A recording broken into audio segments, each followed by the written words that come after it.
Hi guys, in this video I'll show you how to enable secure boot in Windows 11.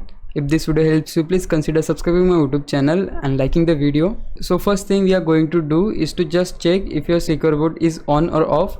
For that we just need to type here in the search bar system information. Once you find it, just click there and here you will find that the secure boot in my PC is off. So we are going to enable it. For that we just need to type here recovery options. Once you click there, you need to head up to advanced startup. As you can see right here, just click on restart now and hit on restart now. Once your PC is done with restarting, you will get to see that you are in safe mode now, and we are going to click here on troubleshoot. Now click on advanced options.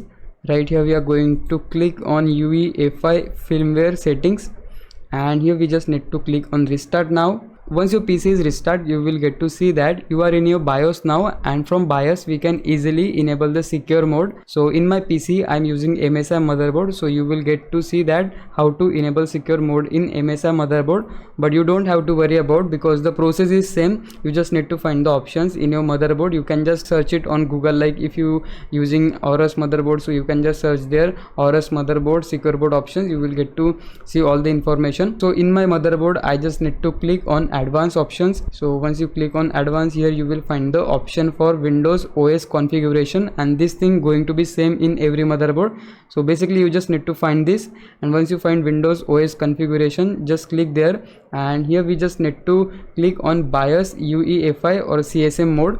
So once you click there, you need to set it on UEFI, not on CSM. Once you set it on UEFI, you need to click on secure boot, and yeah, it is the main thing where we can easily turn on our secure mode. So as you can see the option for secure boot, we just need to click on enable. Now if you get this message just like me, this is because we need to change system mode from setup to user, and for that we have to set secure boot mode on standard, even if it is already set it on standard. Once you set secure boot mode on standard, you will see system mode has changed from setup to user.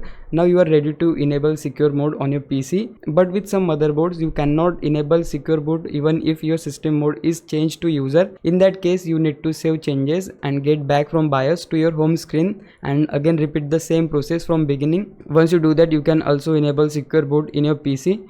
Once everything is set it just like this, you can just close the BIOS from top right corner and click on save changes. Now your PC will get into restart, and after PC restarts, here you can see secure boot is enabled in my PC. Now it's your time to repay me. For that you can just subscribe my YouTube channel. I would really appreciate it. For now, thanks for watching. Bye bye.